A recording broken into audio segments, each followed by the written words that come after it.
하나님의 말씀 마태복음 10장 24절 말씀 보시겠습니다.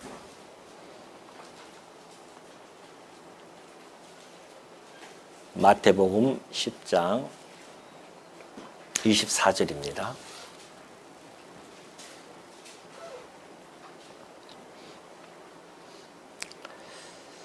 다 찾으신 줄로 알고 봉독해 드립니다. 제자가 그 선생보다 또는 종이 그 상전보다 높지 못하나니 제자가 그 선생 같고 종이 그 상전 같으면 족하도다. 집주인을 바알세불이라 하였거든 하물며 그 집 사람들이라. 그런즉 그들을 두려워하지 말라. 감추인 것이 드러나지 않을 것이 없고 숨은 것이 알려지지 않을 것이 없느니라. 내가 너희에게 어두운 데서 이르는 것을 광명한 데서 말하며 너희가 귓속말로 듣는 것을 집 위에서 전파하라. 몸은 죽여도 영혼은 능히 죽이지 못하는 자들을 두려워하지 말고 오직 몸과 영혼을 능히 지옥에 멸하실 수 있는 이를 두려워하라. 참새 2마리가 한 앗사료원에 팔리지 않느냐. 그러나 너희 아버지께서 허락하지 아니하시면 그 하나도 땅에 떨어지지 아니하리라. 너희에게는 머리털까지 다 세신 바 되었나니 두려워하지 말라. 너희는 많은 참새보다 귀하니라. 누구든지 사람 앞에서 나를 시인하면 나도 하늘에 계신 내 아버지 앞에서 그를 시인할 것이요 누구든지 사람 앞에서 나를 부인하면 나도 하늘에 계신 내 아버지 앞에서 그를 부인하리라. 우선 33절까지 봉독해 드렸습니다. 예, 우리 하나님의 아들 예수 그리스도께서 이 땅에 오셔가지고 이제 하나님의 백성들을 건져내기 위해서 12 사도를 택하여서 그들을 세상에 보내십니다. 보내실 때에 그들로 하여금 뱀처럼 지혜롭고 비둘기처럼 순결하라고 하는 그 전도자의 자세를 가르쳐 주신 바가 있죠. 뿐만이 아닙니다. 그들이 혹 권력자들에게 넘겨질 때에 두려워하지 말고 담대하게 전하라는 것이죠. 왜냐하면 그들이 전할 그 복된 말씀은 그 안에 계신 성령께서 그들을 통하여서 하시는 말씀이라는 것입니다. 그러면서 예수 그리스도로 말미암아 이 미움을 받을 수밖에 없다는 것을 밝혀주시고요. 그러나 그들을 미워했던 그 예루살렘이 결국은 멸망에 이를 것을 예언해 주신 바가 있죠. 오늘도 역시 마찬가지입니다. 그 박해에 대하여 연장선에서 계속해서 설명해 가고 계시죠. 제자들이 핍박을 당하는데 그 박해를 받을 때에 당연히 그 박해를 받을 수밖에 없는 필연성을 예수님께서 24절부터 25절까지 지금 피력해 주고 계십니다. 왜 그러냐 하면은 제자가 그 선생보다 또는 종이 상전보다 높지 못하다는 당시의 그러한 격언들을 가지고서는 좀 설명이 가고 있죠. 제자가 그 선생 같고 종이 그 상전 같으면 족하다는 거 아니겠습니까? 다시 말해서 선생 곧 상전은 예수 그리스도를 뜻하죠. 예수 그리스도께서 만약에 복음 때문에 핍박을 받는다고 한다면은 그 제자들 또는 그 종들 역시 핍박받는 것은 당연한 수순이다라고 지금 예수님이 말씀해 주고 있습니다. 그러면서 이 바리새인들 핍박하는 그 바리새인들이 예수님을 귀신의 왕 바알세불에 힘입어서 귀신을 쫓아낸다고 한 것처럼 그들은 예수님을 귀신의 왕처럼 취급하는 그렇게 바라보고 평가하고 그래서 예수님을 이단자로 혹은 그렇게 신성모독자로 치부하면서 핍박을 가하죠.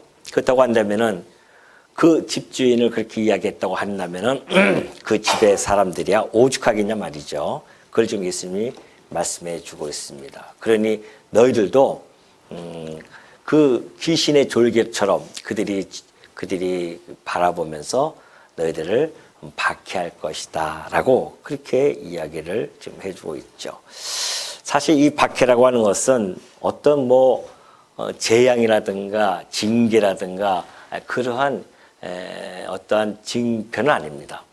오히려 제자들에게 닥치는 그 박해, 곧 예수 그리스도 이름으로 받는 박해라고 하는 것은 오히려 하나님의 참된 주의 충성된 종으로서 또는 제자로서 인정되어지고 높임을 받는다는 것입니다. 그러니 또 다른 하나의 은혜가 아닐 수 없죠. 구원받은 것도 하나님의 은혜이지만은 핍박조차도 하나님의 제2의 은혜라고 할 수가 있습니다. 그러니까 오늘 성도들이 핍박을 당한다? 내가 잘못해가지고 박해받는 거 말고요. 예수 그리스도로 말미암아 그 이름으로 박해를 받는다고 하는 것은 하나님이 주신 또 하나의 은혜입니다. 왜 그러냐면은 하나님이 나를 당신의 충성된 종으로 충성된 제자로서 인정해주고 높여준다는 것에 있다는 것이죠. 그래서 예수님께서는 제자들에게 나중에 그런 박해 앞에서도 너희들 기뻐하고 즐거워하라. 물론 산상수훈에서도 그렇게 얘기해 줬지만은 기뻐하고 즐거워하라는 겁니다. 왜 그럴까요? 그것이 바로 너희들이 높임을 받는 것이고 하나님께 인정받는 그러한 하나의 징표로서 나타나는 것이다 라는 것이죠. 26절 보면 그렇게 되어 있습니다. 그런즉 그들을 두려워하지 말라는 겁니다.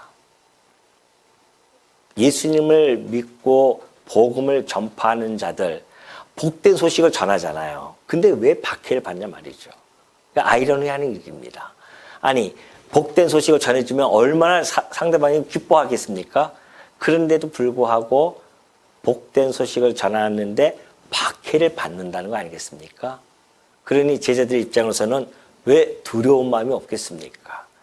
여러분, 이 박해라고 하는 것이 우리가 외부로부터 예수님을 복음을 전하다가 욕이라도 한마디 들으면은 사실 의욕이 확 꺾이지 버리지 않습니까? 그런 경험이 있지 않아요? 막 그냥 기뻐하고 즐거움이 나옵니까? 잘 안 그렇습니다. 직장에서도 그렇고 주변 사람들에게 복음을 전하다가 싫은 소리 들으면은 발끈할 수밖에 없죠. 에라이, 신발 털어버리면 좋은데 그것까지 미처 생각 못하고 그냥 울고랑 불고랑 막 나타나죠. 사실은 그럴 이유가 하나도 없음에도 불구하고 이 복음 전파라고 하는 것은 철저한 하나님의 사역이기 때문에 그 모든 나타나는 결과는 하나님의 섭리 속에서 나타나는 결과입니다. 그걸 우리가 수용하고 받아들이는 것이 제자된 도리 아니겠습니까? 그렇기 때문에 우리가 이 지금 핍박을 당한다? 그럼에도 불구하고 두려워하지 말라고 하는 이 예수님의 이 말씀, 그 왜 두려워하지 말아야 되는가? 그 이유에 대해서 지금부터 한 세 가지로 나눠서 예수님이 이야기를 해주고 있죠.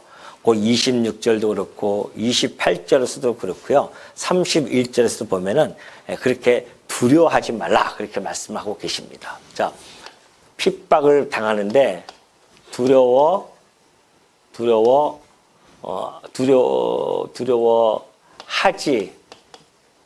않을 이유입니다. 어떤 상황에서 박해를 받는 가운데서 우리가 두려워하지 않을 이유, 물론 제자들에게 1차적으로 말씀해 주고 계시고요. 더 나아가서는 오늘 전도자로서의 우리의 성도들에게도 동일하게 주어지는 말씀입니다. 자, 첫 번째가 도대체 뭘까? 첫 번째는 26절에 나타나 있죠. 그런즉 그들을 두려워하지 말라.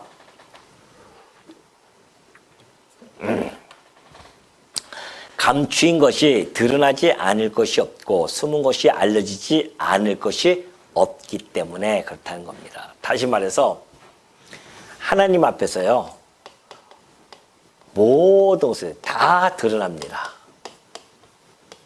모든 것이 다 드러나요.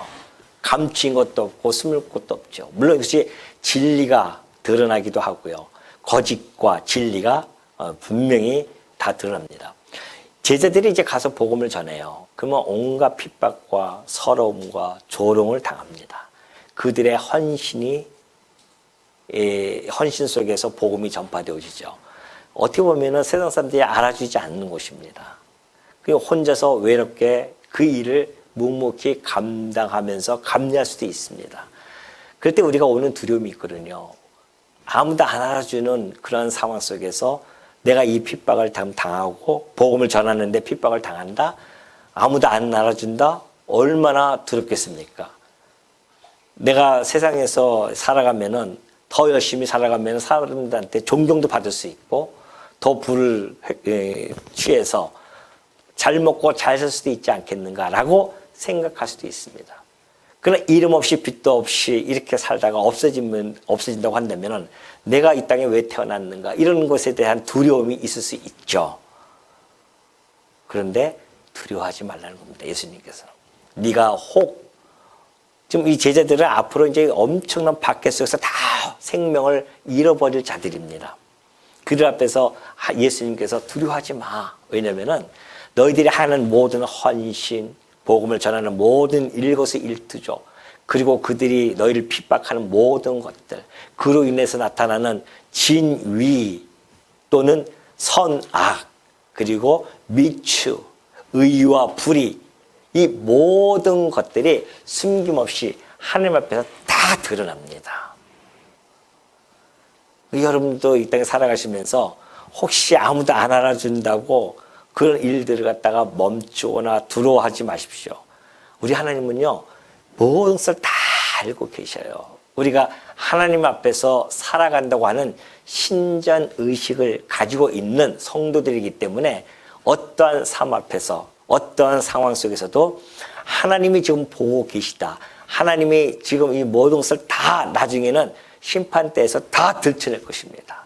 여러분이 행했던 모든 행위 하나하나가 심판대 위에서 다 들춰난다니까요. 그러니 혹 여러분들이 행하시면서 혼자 하는 것처럼 외로워하거나 힘들어하거나 두려워할 필요가 전혀 없습니다. 우리 주님은 하나님은 다 아셔요. 우리의 삶의 모든 것들을 다 드러내 주시기 때문에 감추인 것이 없고 숨긴 것이 없습니다. 진리도 역시 마찬가지입니다. 감추었던 진리, 예수님께서 그동안 가르쳤던 모든 말씀들이 그대로 다 드러나서 결국은 하나님에서 다 드러난다고 하는 것은 진리가 승리한다. 그러니 염려하지 말라, 두려워하지 말라는 것이죠.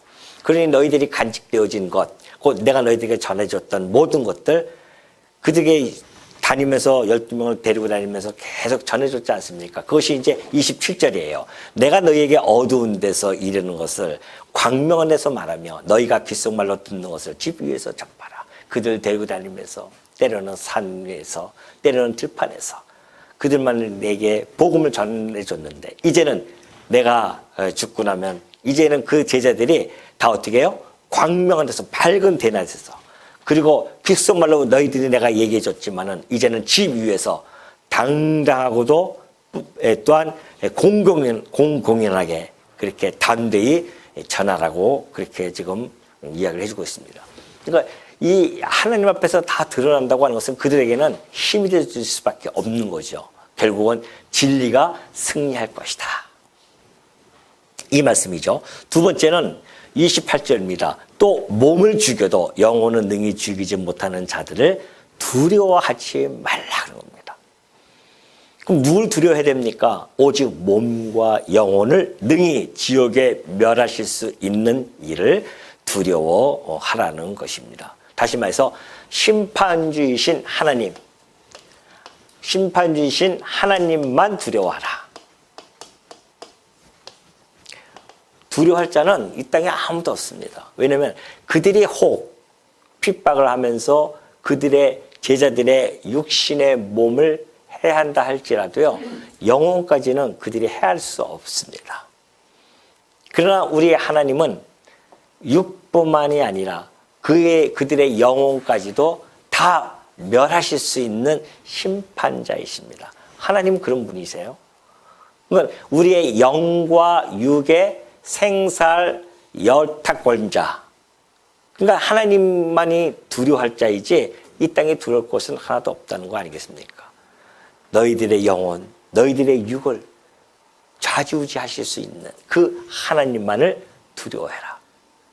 박해자들 두려울 필요가 없다는 것이죠. 그러니 제자들에게 이런 박해에 대해서 하나하나 미리 가르쳐 주심으로 말미암아 현장에서 그들이 다 맞닥뜨렸을 때에 이런 말씀들이 기억이 나는 겁니다. 맞아. 우리 하나님만 내가 두려워야 되지. 그러니까 보십시오. 나중에 베드로도 그렇고 바울도 그렇고 제자들이 얼마나 담대하게 이 말씀대로 이 말씀을 깊이 간직했던 자들이 예수님이 돌아가실 때 무서워서 다 도망갔지만은 성령 강림과 부활을 보고 나서는 완전히 달라지지 않습니까? 이 말씀이 새록새록 생각이 납니다. 그래서 담대히 전해요. 많은 사람 앞에서 공공연하게 전합니다. 죽음이 눈앞에 온다 할지라도 그들의 칼이 그들의 목에 다가온다 할지라도요. 두려워하지 않습니다. 그들은 예수님 말씀대로 이 모든 것이 다 하나님 앞에서 드러날 것이고 이 모든 것을 이 영혼과 우리의 육신까지 죽일 수 있는 하나님만이 우리의 두려움의 대상이야. 이러면서 그들이 두려움을 극복하게 되어진단 말입니다. 세 번째가 또 있어요. 이 29절 보면 참새 2마리가 한 아사리온에 팔리지 않느냐? 그러나 너희 아버지께서 허락하지 아니하시면 그 하나도 땅에 떨어지지 아니하리라. 너희에게는 머리털까지 다 세신 바 되었나니 두려워하지 말라. 너희는 많은 참새보다 귀하니라. 다시 말해서 너희는 누구다? 하나님 자녀로서 신분의 가치로움을 너희들이 가지고 있는 자들이라. 그런 이야기입니다. 그러니까 하나님의 자녀이기 때문에 우리의 머리털까지 다 세신 바가 되어졌다고 하지 않습니까? 아까 얘기했듯이 하나님만이 주권적인 섭리를 가지고 있고요. 참새조차까지도, 저 미물이라고 하는 참새조차도 하나님의 허락 없이는 땅에 떨어지지 않는다는 거 아니겠습니까? 그러니 우리의 머리털까지 다 세신 바 되어진다고 하는 것은 하나님의 세밀한 보호하심, 보살핌, 하나님의 사랑이 당신의 성도에게는 항상 어떻게 됐다? 머물러 있다는 겁니다. 그러니 여러분 두려워할 것이 뭐가 있겠습니까? 내가 하나님의 자녀인데 참새조차도 하나님께서 그렇게 그 생명을 하나님 손안에 두고서는 섭리하시는데 항차 하나님이 핏값으로 산 자녀 아니겠습니까? 이 하나님의 자녀라고 하는 이 신분의 가치로움은 이 세상 그 어떤 것과도 견줄 수 없습니다. 바꿀 수 없습니다. 무엇과 바꿀 수 있겠습니까? 여러분 지금 만약에 하나님의 자녀됨과 사단의 종으로서의 삶을 바꾸라면 바꿀 수 있겠어요? 죽어도 우리는 못 바꾸죠. 그래서 혹시 우리에게 박해가 온다 할지라도 모르죠. 정말 과거에 우리 믿음의 선배들에게 닥쳤던 그러한 아주 세찬 그런 박해의 시기가 있지 않습니까? 6.25 때도 그랬었고 일제시대 때도 그랬었고 그때 정말 담대하게 자기 목숨을 내놓았던 그러한 자들도 있었습니다. 그러나 그렇지 않은 자들도 분명히 있습니다. 죽음이 두려워서 자기의 목숨이 아까워서 그리스도를 버리고 그리고 배교했던 많은 자들이 있습니다. 오늘 우리가 이런 말씀들을 하나하나 살펴보는 이유는 혹 하나님께서 우리에게 그런 혹독한 시기를 또 주실 수도 있습니다. 그럴 때 여러분들의 신앙이 흔들리지 않아야 될 거 아닙니까? 이 육신 이제 좀 있으면 나오겠지만은 예수 그리스도를 위하여 생명까지도 던질 수 있는 그런 믿음의 소유자가 되기 위해서는 이런 말씀들이 하나하나 여러분 심장에 박혀야 됩니다. 정말 두려워할 자가 누구인지 모든 것이 다 하나님 앞에 드러나고 내가 하나님의 자녀로서 이 땅에서의 삶이 다 전부가 아니기 때문에 우리는 충분히 어떠한 시기가 온다 할지라도 두려워하지 않고 우리에게 주어진 그 믿음을 지켜나갈 수 있는 그런 믿음의 성도로서 자리매김이 되어질 수 있다는 겁니다. 근데 이런 것들이 잘 모르면은 뭐가 가치로운지 모르기 때문에 결국은 배교할 수밖에 없는 그런 상황에 오는 거죠. 그래서 예수님께서 지금 제자들에게도 그러한 박해 시기가 올 때에 너희를 두려워하지 마. 너희는 많은 참새보다 귀한 존재가 있기 때문에 그렇다는 것이죠. 그러면서 이 핍박을 너희들이 대응해 어떻게 대응하냐에 따라서 결과가 달라진다는 것을 이제 32절부터 밝혀줍니다. 누구든지 사람 앞에서 너희가 핍박 가운데서 누구든지 사람 앞에서 나를 시인하면 나도 하늘에 계신 아버지 앞에서 내 아버지 앞에서 그를 시인할 것이요. 누구든지 사람 앞에서 나를 갖다가 부인하면 나도 하늘에 계신 내 아버지 앞에서 그를 부인할 것이다 그래요. 믿음이라고 하는 것은 우리 마음속에 간직되어져 있는 신념으로 그치는 것이 아닙니다. 믿음은 반드시 우리의 입술을 열어서 주로 시인하고 고백하는 행위로까지 나타나는 것이 우리의 믿음이거든요. 그러니 여러분이 이 땅에 살아가면서 혹시 직장에서 혹시 가정에서 너 친구 간에 내가 누구인지를 시인해야 됩니다. 내가 믿는 예수가 나의 구속주이시며 그분만이 나의 왕이시며 그분이 나의 그리스도이십니다 라고 하는 그런 신앙적 고백이 내 삶 속에서 어느 현장에 있든지 그것을 밝혀내는 것, 이것이 하나님의 자녀됨의 뭐예요? 도리입니다. 하나님 자녀이면서 아닌 척하고 살아가면 되겠어요? 그리스도께서 피값을 날 사셨다고 그것을 믿는 사람이 어떻게 내 마음속으로만 간직하고 있냐 말이죠. 입술을 열어 고백해야 되죠. 나는 그리스도인입니다. 나는 하나님의 자녀됨입니다. 우리가 그걸 밝히지 못하는 이유는 왜 그럴까요? 혹시 세상으로부터 오는 불이익이 올 수 있다고 생각하기 때문에 그렇습니다. 혹시 세상으로부터 오는 조롱이 두려울 수도 있습니다. 또 나의 삶이 그렇게 살아가지 못하는 그런 것 때문에 얘기하지 못하는 경우도 종종 있지요. 그럼에도 불구하고 우리는 끊임없이 그리스도인으로서의 향기를 내뿜어야 할 그런 마땅한 도리가 있습니다. 그리스도인이라고 하면서 그리스도인으로서의 삶을 살아가지 못하고 향기를 내뿜지 못한다고 한다면은 그것은 믿음을 간직했지만은 어떻게 보면은 죽은 믿음일 수가 있습니다. 믿음은 잠잠하지 않습니다. 언제든지 생명력을 동원하기 때문에 함께 동반하고 있기 때문에 움직일 수밖에 없는 거죠. 이것이 우리의 신앙적 고백입니다. 그러니 사람 앞에서 예수 그리스도를 시인하는 자마다 우리의 예수님께서는 그걸 보고 얼마나 기뻐하시겠습니까? 그래서 예수님께서도 아버지 앞에서 내가 시인해 줄 거야. 근데 그리스도인이라는 것을 두려워하고 얘기하지 않고 시인하지 않는 자도 있습니다. 그러면 천국에 이 다음에 우리 그리스도 앞에 갔을 때에 우리 주님께서도 나도 너를 부인할 거야. 얼마나 두려운 이야기입니까? 그러니 보십시오. 11 제자들은요, 담대하게 예수가 그리스도 되심을 시인했습니다. 죽음을 각오하고요. 그리고 다 죽었습니다. 그러나 그것을 두려워했던, 그리고 자기의 유익이 없다고 판단했던 가룟 유다는 결국은 예수 그리스도를 부인하고 그는 멸망의 길로 가게 되어진 것입니다. 오늘 우리가 그리스도인이라고 한다면 반드시 우리는 예수 그리스도를 시인하는 자로서 우리의 삶 속에서 그를 날마다 시인하고 살아가야 된다는 것을 여러분 마음속에 꼭 간직하시기 바랍니다. 34절 넘어갑니다. 내가 세상에 화평을 주러 온 줄로 생각하지 말라.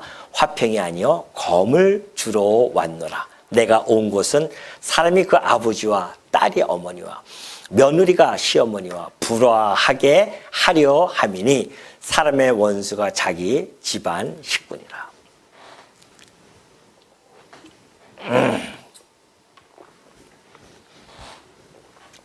참 의아한 말씀이죠.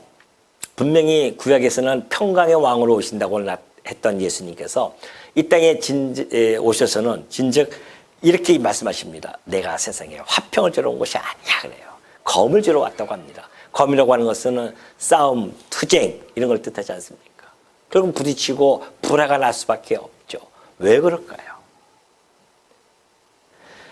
예수님이 얘기했던 그 화평이라고 하는 것은 이때 당시에 그들이 잘못 가지고 있는 메시아관을 수정하기 위함입니다. 어떤 메시아를 가지고 있었을까요? 그들이 꿈꿨던 메시아는 다윗 제국을 꿈꿨습니다. 아브라함과 다윗의 자손 오실 우리의 메시아가 오신다고 한다면 우리 현실의 이 암담하고 불안한 이 현실 속에서 반드시 다윗 제국처럼 그렇게 우리의 대적자들을 정복하고 그리고 우리에게 번영을 가져다 줄 거야. 정치적으로나 경제적으로 우리에게 안정을 주시는 분, 그분이 곧 오실 거야. 이러면서 메시아를 기다리고 있었단 말입니다. 그러나 그들이 기다렸던 화평은 외적인 것이며 어떠한 형식적인 것을 이야기합니다. 그러나 우리 주님이 오셔서 주실 화평은 그런 것이 아니에요. 내적인 화평이죠. 그 내적인 화평은 하나님과의 화평입니다. 하나님과의 화목이 이루어진 상태에서 우리가 하나님과 화목하게 하시려는 하나님의 그 화평의 전도사로 이 땅에 오신 것이지 외적인 화평을 이야기하지 않습니다. 정치적인 메시아가 아니었기 때문에 그렇습니다. 예수님이 그걸 수정시킬 수밖에 없죠. 이것은 비단 그때 당시에 이 상황에 국한되어지지 않습니다. 오늘 이 시대에도 여전히 우리들에게 적용되어질 수밖에 없는 그런 상황입니다. 자, 보십시오. 지난번에도 말씀드렸지만은 세상입니다. 이 세상. 이 세상은 아담의 타락으로 말미암아 죄와 사망의 권세 아래 놓여져 있는 세상이에요. 그래서 이곳에서는 누가 권세를 잡았다? 사단이 권세에 잡았습니다. 사단의 권세에 꼭 눌려 있죠. 죄와 사망의 종로를 타고 사단의 권세에 있는 자들입니다. 이 세상에서 나타나는 현상은요, 불의함이 나타나죠. 이곳은 불의한 곳입니다. 왜? 사단의 권세에 의해서 있는 곳이기 때문에 불의함이 있는 곳입니다. 그렇기 때문에 이곳에서는 이 불의함과 죄가 항상 이 안에 있기 때문에 불의함 속에서 온갖 죄, 범죄가 일어날 수밖에 없는 그런 세상이죠. 그리고 이곳에서 가지고 있는 이 가치관, 그들이 가지고 있는 가치관이라든가 이런 것들은 철학이라고 하는 것에 묶여져 있습니다. 인간의 이성과 사색으로 말미암아 나타나는 그러한 철학, 이것에 의해서 나타나는 모든 관점을 가지고 있죠. 철학에 근거하는 관점입니다. 인생관, 역사관, 세계관이 다 철학에서 관점을 가지고 나타나죠. 철학뿐만이 아닙니다. 온갖 종교가 있는 곳이죠. 온갖 종교가 다 있습니다. 곧 비진리 아닙니까? 비진리가 있는 곳뿐만이 아니라 물질이죠. 오직 물질만이 만능이라고 하는 이 물질 만능주의에 쩌들어 있는 이 세상. 또한 이 과학이 발달될수록 과학 지상주의에 있는 그러한 자들입니다. 이런 것들이죠. 뿐만이 아닙니다. 성경에 있는 듯이 육신의 정욕, 육신의 정욕, 또 뭐 있어요? 예? 예, 안목의 정욕, 이생의 자랑, 이생 자랑. 이 모든 것들을 추구하는 것입니다. 물질, 과학, 육신과 안목의 정욕, 이생의 자랑을 추구하고 있어요. 이 모든 것을 추구하는 것이 바로 이 세상입니다. 이곳에 2000년 전에 예수님이 이 땅에 오신 겁니다. 이곳에 무슨 화평을 이룰 수 있겠습니까? 뭘 가지고 화평을 이루겠습니까? 철학으로 하겠습니까? 종교로 하겠습니까? 오로지 죄와 사망에 놓여 있는 자들이기 때문에 이 모든 것들을 통해서 결국 종국에 가서는 멸망에 이르는 곳, 장망성이 이 세상입니다. 근데 이곳에 예수님이 오셨습니다. 예수님이 누구십니까? 누구세요? 예? 예수님이 땅에 오셔서 나는 곧 길이요, 진리요, 생명이라고 하면서 이 땅에 오셨어요. 이 땅에 이 모든 사단 권세에 놓여진 자들은 이 길로 가게 되어집니다. 이 길이에요. 이게 다 도구 길입니다. 이쪽으로 가게 되어지면 멸망에 이르게 되어질 수밖에 없죠. 그러나 우리 주님이 오셔서 당신을 길이라고 하는 것은 오로지 유일하게 하나님에게로 갈 수 있는 유일한 길입니다. 이 비진리가 난무하는 이 세상 속에서 오로지 참 진리 되시는 그리스도께서 이 땅에 오셨어요. 뿐만이 아닙니다. 이 영원한 생명을 생명의 근원자로서 이 땅에 오셨죠. 그래서 예수님이 오셔서 하시는 일은 이 죄인된 우리들을 의롭다, 의인으로 만들어주시고 영원한 생명을 공급해 주시기 위하여 이 땅에 오셨어요. 그렇다고 한다면 이 모든 기존 질서들, 그죠? 이게 다 기존 질서 아닙니까? 그들이 가지고 있는 가치관들, 세상이 가지고 있는 가치관, 기존 질서들과 어떻게 되어집니까? 상충되어질 수밖에 없죠. 그러니 이 땅에 오신 예수님, 우리를 의와 영생으로 이끄실 하나님의 택한 백성들을 이런 곳에서 건져내시기 위해서는 뭐가 있어야 됩니까? 아주 어서 와 하면 그냥 막 옵니까? 아니에요. 영적인 투쟁이 일어날 수밖에 없죠. 그래서 예수님이 나는 화평을 전하러 온 게 아니야. 내가 검을 던지러 왔다는 거 아니겠습니까? 진리의 검, 생명의 이 검, 이것을, 그래서 이 어둠의 권세에서 빛의 권세로, 빛 아닙니까 이쪽은? 빛의 나라로 옮기기 위해서, 이 비진리에서 진리의 길로 인도하기 위해서. 그래서 이 멸망의 도시로부터, 장망성으로부터 건져내서 영원한 하나님의 나라 백성으로 삼아주는 이 엄청난 일을 하러 오셨는데 어떻게 전쟁이 안 일어날 수 있겠습니까? 영적인 전쟁이 일어날 수밖에 없고 영적인 투쟁이 일어날 수밖에 없어요. 그래서 제자들이 다 이거로부터 뭘 받아요? 박해를 받는 겁니다. 오늘 여러분들도 이 땅에 살아가면서, 우리가 이 땅에 살아가면서 세상에 속해 있어야 아직까지 육신이 있기 때문에 이것으로부터 우리가 이건 아니야, 이것을 우리가 전하지 않습니까? 오로지 예수 그리스도야 라고 전하는 자들이니까 이들과 충돌되어질 수밖에 없어요. 그러니 여기로 무장되어진 내 아버지, 내 어머니, 내 자식들 불화가 생길 수 있습니까? 없습니까? 생길 수밖에 없어요. 그걸 말씀하시는 겁니다, 지금.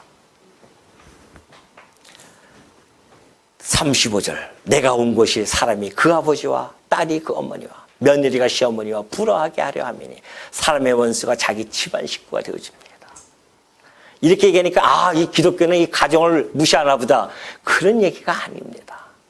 이때 당시에 이 유대교에 꽉 짓눌려 있던 그러한 다 부모도 아닙니까? 율법주의에 꽉 묶여 있던 자들입니다. 그곳에 은혜의 복음을 전하는데 받아들이겠냐 말이죠. 그래서 그들의 형제들이 그들의 복음 전하는 자를 죽이러 앞장서게 되어진 겁니다. 아버지 어머니가 율법주의에 있는데 자식이 가서 복음을 전하는데 그것이 부딪힐 수밖에 없잖아요. 진리를 간직한 자들의 숙명입니다.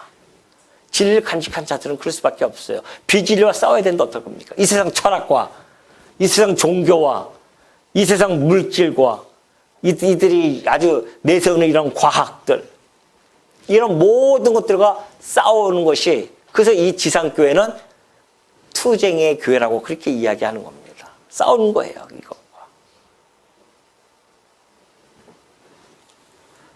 그래서 때로는 사람의 원수가 자기 집안 식구가 되어집니다. 30절 보면 그래요. 나 아버지나 어머니를 나보다 더 사랑하는 자는 내게 합당하지 아니하고 아들이나 딸을 나보다 더 사랑하는 자도 내게 합당하지 아니하며. 합당하지 않다고 하십니다. 뭐예요? 부모보다 그리스도를 더 사랑하지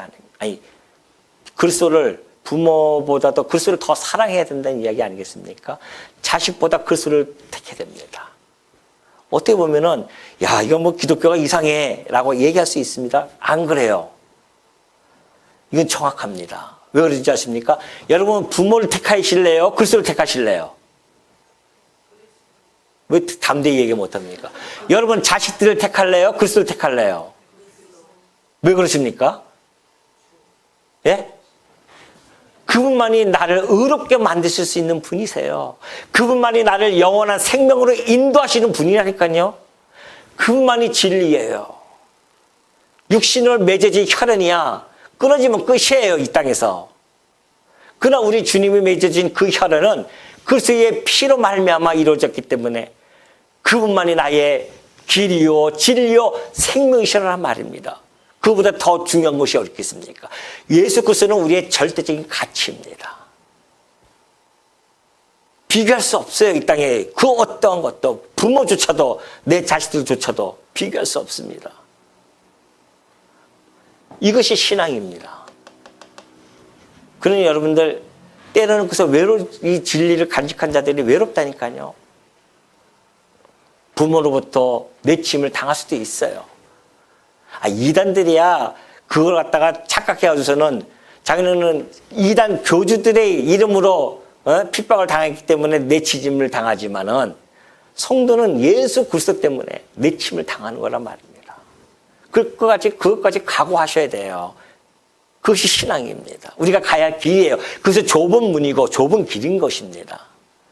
이건 다 넓은 길 아니겠어요? 누구든지 다 수용하고 용납하고 받아들이는 곳입니다. 이건 넓은 길이에요. 그럼 우리가 가야 하는 길은 그런 길이 아닙니다. 좁은 길이라니까요. 좁은 문이고. 그러니 여러분들 자식 때문에, 친구들 때문에 예수 그리스도를 갖다가 버려요? 얼마나 어리석음입니까? 아니, 이 엄청난 금맥을 발견했는데 돌덩어리 때문에 그 금맥을 버리고 돌덩어리를 찾으러 가요? 이런 어리석음을 우리가 때때로 할 수도 있습니다. 왜? 내가 바라본 예수 그리스도의 그 절대 가치를 그걸 모르니까. 그분이 어떤 분인지 모르기 때문에 그래요. 그분이 나의 주이십니다. 그분이 나의 상전이시고.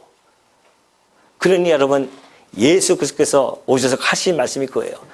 자기 십자가를 지고 나를 따르지 않는 자도 내게 합당하지 않아요. 철저하게 자기조차도 부인되어지는 것, 이것이 진리운동입니다. 나조차도 나를 사랑하면 안 됩니다. 예수 그리스도가 우선입니다. 그분이 나의 생명의 전부이기 때문에 그래요. 근데 우리는 때로는 예수 그리스도보다도 이 땅을 더 사랑하지 않습니까? 친구를 더 사랑해서 가요. 부모를 더 사랑하고 자식을 더 사랑해서 예수 그리스도보다도 그쪽이 더 먼저 관심을 가고 갈 수밖에 없는 이 연약함. 오늘 이 말씀이 우리 마음속에 깊이 간직돼야 됩니다. 내가 믿는 예수가 어떠한 분인지를. 그래서 자기 십자가 나조차도 부인해야 되고요. 또한 30절 보면 그러죠. 자기 목숨을 얻는 자는 잃을 것이요 나를 위하여 자기 목숨을 잃는 자는 얻으리라 그래요. 아니, 이 세상에서 그 유명한 그 이순신 장군이 했던 이야기 있지 않습니까? 그죠? 즉사 필생 즉사. 뭐예요? 죽고자 하는 자는 산다는 거 아니겠습니까? 누굴 위해서? 나라를 위해서 죽고자 하면 살 것이요 살고자 하는 자는 죽을 것이다. 내 가족들 위해서 살고자 하는 자는 죽을 것이요 죽고자 하는 살 것이다 할 거 아닙니까? 세상의 경험을 가지고도 그렇게 이야기하는데 예수님이 하시는 말씀은 전혀 대상이 다르죠. 나라와 그리고 자기와 또는 내 가족들 위해서 그렇게 하는 것이 아닙니다. 오로지 누구를 위하여? 예수 그리스도를 위하여 죽고자 하는 자들은요 살아납니다. 육신이 살아나는 것이 아니에요. 영원한 생명을 얻게 되어진단 말입니다. 그러나 자기의 그 육신의 생명 7, 80년 살아왔잖아요. 근데 그 남은 생활 얼마 안 돼요. 한 2, 30년 되면 죽을 텐데 그거 다 살고 싶어가지고 예수 그리스도를 부인해요? 그러면 결국 영원한 멸망에 이르게 되어지죠. 예수 그리스도를 갖다가 바라보는 자들은 영원한 생명을 얻습니다. 60, 70년 생명을 던지는 자는 영원한 생명을 얻게 되어진다는 이야기입니다. 어떤 걸 택하시려고요, 여러분? 20, 30년 더 살고 싶어가지고서는 예수 그리스도를 부인해요?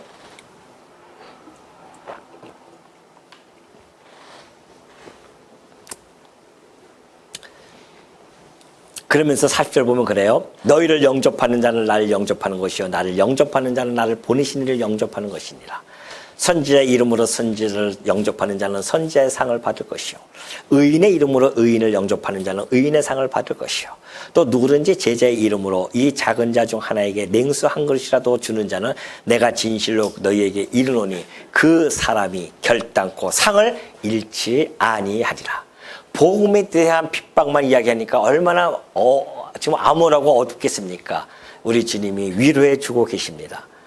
너희들 사도들, 너희들은 내가 너희들 보낸 자가 아니냐. 그렇기 때문에 너희 그리스도로부터 보내심을 받은 그러한 자들은 권위가 있다는 사실을 밝혀줍니다. 너를 영접하면은 나를 영접한 것이고, 나를 영접한 자는 그 하나님을 영접한 것이야. 너희들이 그만한 존귀함과 가치로움 있는 자들이라는 겁니다. 제자들 보낼 때 사도야 너희들은 내가 보낸 자들이야. 내가 보낸 것은 곧 아버지께서 보낸 것이고, 그러므로 너희를 영접했다? 나를 영접한 거야? 나를 영접하면 아버지를 영접한 것이고요. 사도들에게 권위를 부여해 주십니다. 그래서 이 핍박 속에서 견뎌낼 수 있는 그런 자부심을 가져야 된다는 거 아니겠습니까?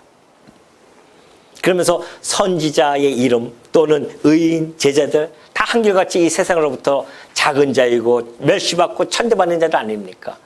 그런데 그러한 자들 속에서 선지자, 이 제자들 갖다가 선지자로 알고 영접하는 자들이 있습니다.